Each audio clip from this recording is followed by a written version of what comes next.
there guys, and welcome back. On this week's show, we're going to be making a paper pot press.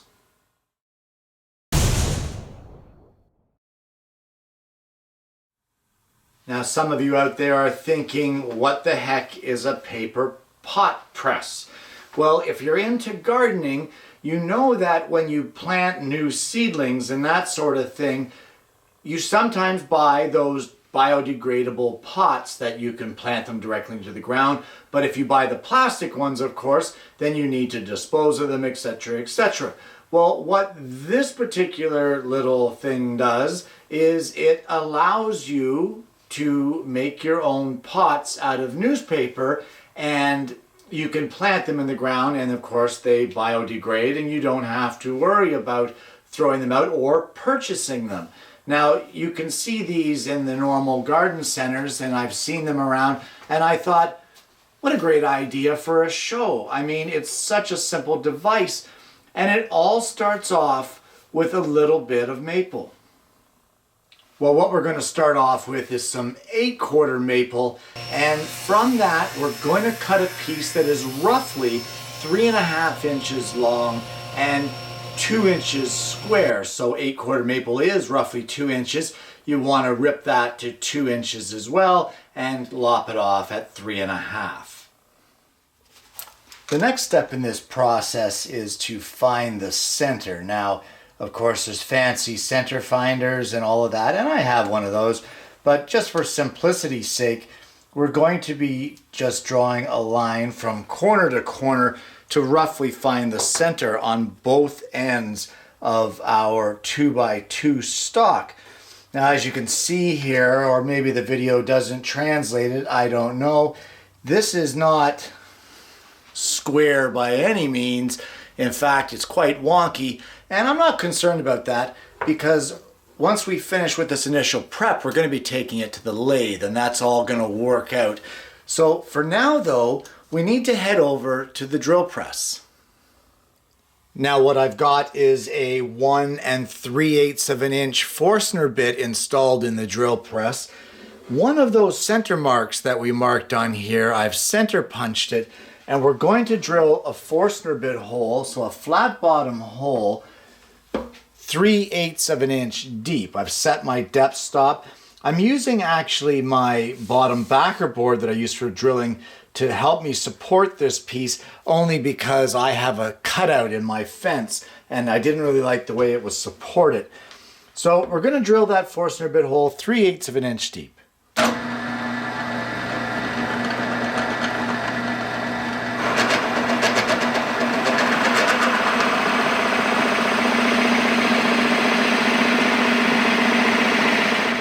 Well, the Forstner bit had a bit of problems drilling in, and we got some burning. That's because we're going into end grain for starters, and second of all, my bit is old and kind of dull. A newer, sharper bit would have had no problem cutting through this. Either way, we got the hole drilled and everything worked out just fine. So at this point now, I just want to try to explain to you what we're going to do. And what we're going to do for starters is we're going to take this over to the lathe and chuck it up on centers.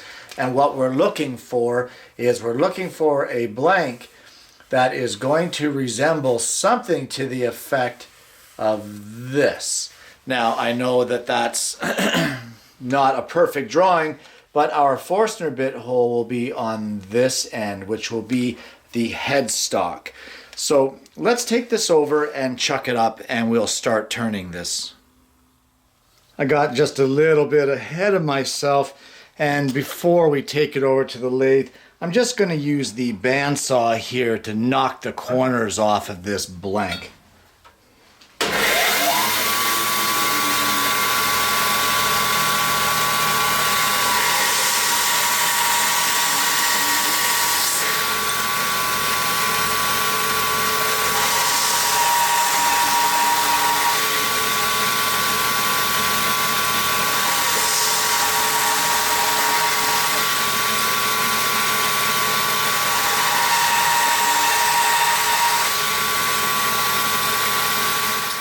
Well, using a small spur center and then a live center at the tailstock, We're going to take the end that we've drilled our hole in, and we're going to place that at the headstock section.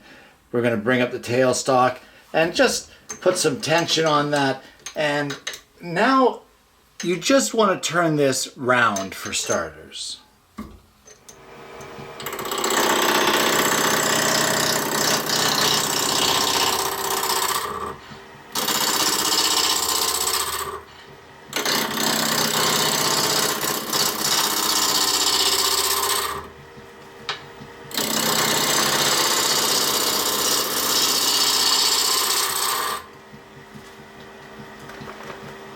We'll just give you guys a little tip when turning round.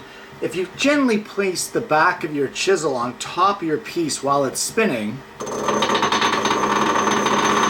hear that bounce, hear that noise? That means it's not round. That means that there's a flat spot there that's causing that to bounce. So let's turn it a bit more and see if we can get rid of that.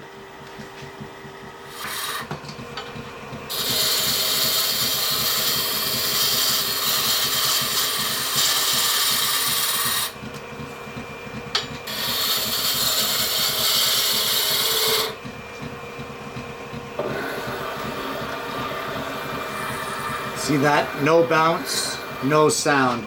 That means that at this point, our blank is perfectly round. So now that we have this round, from the end at the headstock with our 1 3/8 inch hole drilled in it, we want to place a line up 2 inches from the bottom. Just like that. And we'll just transfer that line around our blank. There we go. This will be the business end of our press. And this section here, which will be the 1 1/2 inch long section, this is going to be our handle. So I'm going to get a parting tool and I'm just going to cut in here with a groove, and we're going to turn a knob at the end of this piece.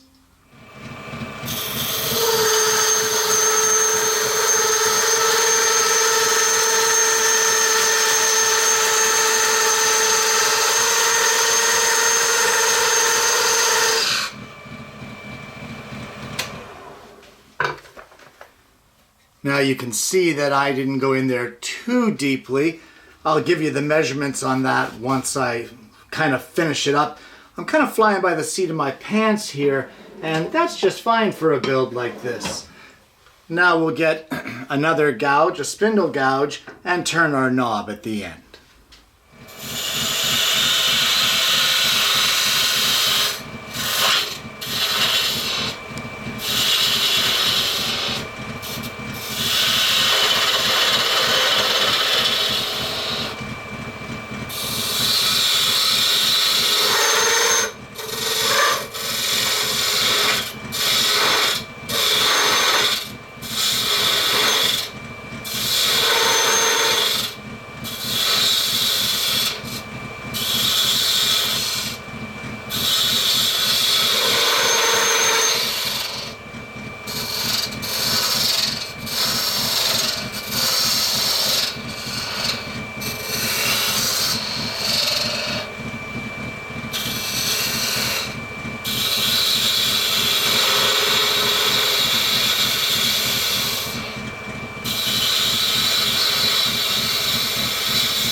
So the knob is pretty much the shape I want.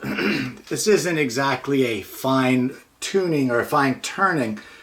I'm going to soften up this edge here a little more. I got a little bit of tear out there. I'm going to fix that up, and we're going to take a excuse me, a skew chisel and just run it across here just to clean this edge up to make sure this is nice and flat. Then we're going to give the whole thing a good sanding.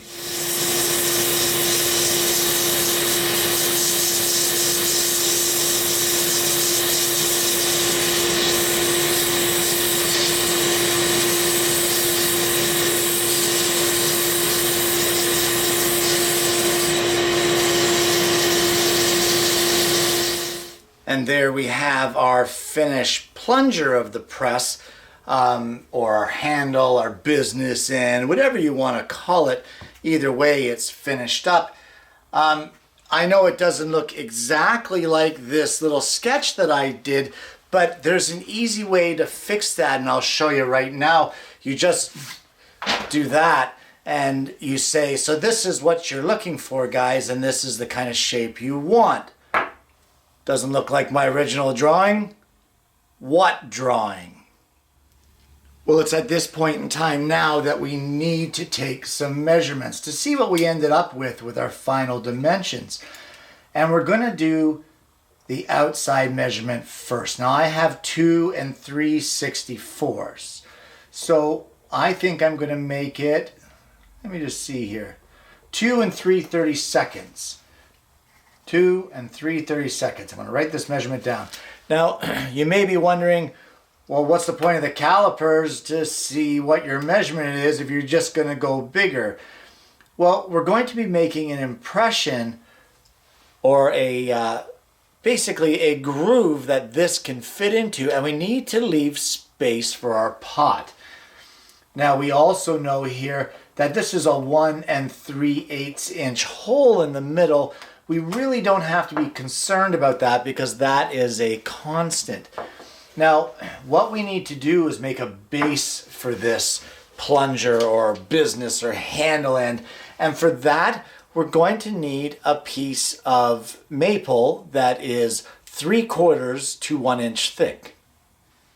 Now, what I have here is a 3 inch by 3 inch by 1 inch thick piece of maple. And this will be our base for our pot press. And what we're going to do here is we're going to mark the center on both sides of our stock. And when we get it marked, we're just going to give it just a little bit of a center punch here, just to make sure that we have a starter point for what we need to do next. So once you get this done, what you want to do is grab yourself a compass.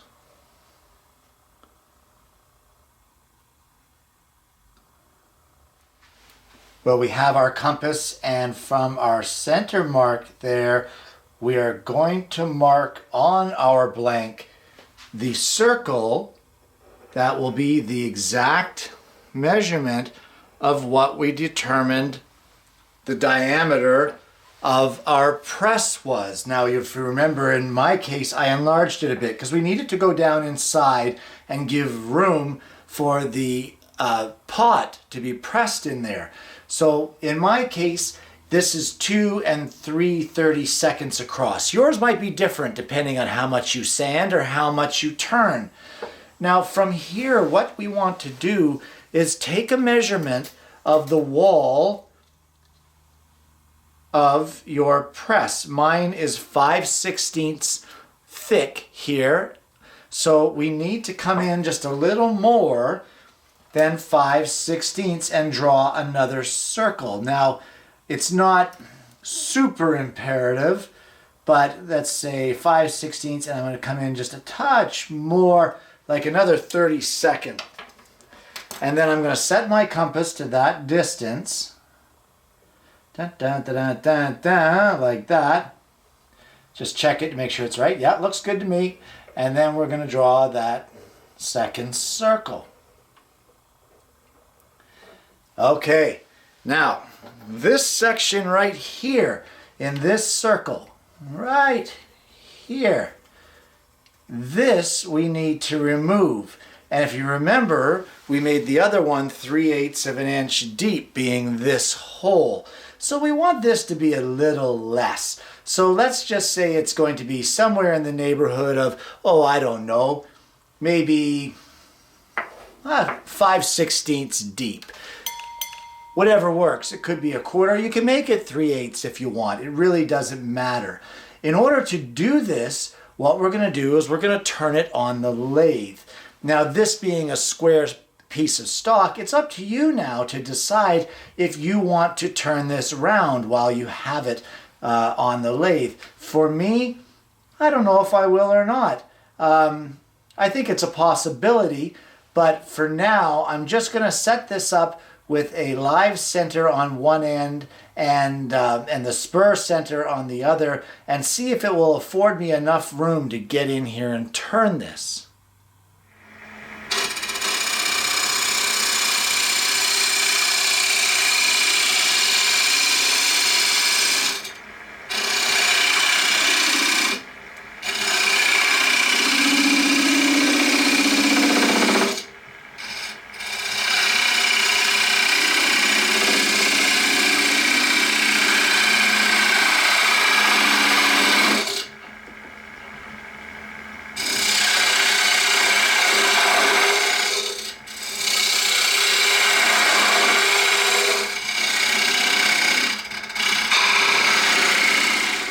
Well, I just want to make a bit of a correction. This hole was not 3/8 of an inch deep. It is 5/16 deep, and I have done the exact same depth on the base at 5/16 of an inch deep. Going in around the live center of the tailstock here is a little tight, but it is doable, and it didn't feel unsafe to me. So the tool was fully supported. I had a good firm grip on everything. I think it's fine. Anyway, you want to test now that this base goes over top of our plunger and that it bottoms out along in the groove, and that's what you want. You want that to bottom out. And I think I have decided that I want this to be round instead of square like this. I don't like the look of the square, so I am going to turn this round. I'm going to take it over to the bandsaw or maybe even the scroll saw. We're going to knock the edges off of this. We're going to soften the edges once we get it turned around, give it a good sanding, and then I'll see you over at the workbench.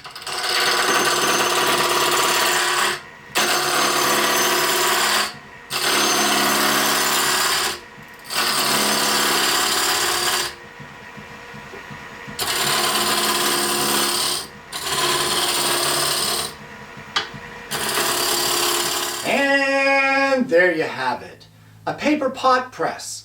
Guys, this is a really great project for anyone. Whoa, shouldn't you be telling these guys exactly how to use this thing? So I guess I should start over. Right.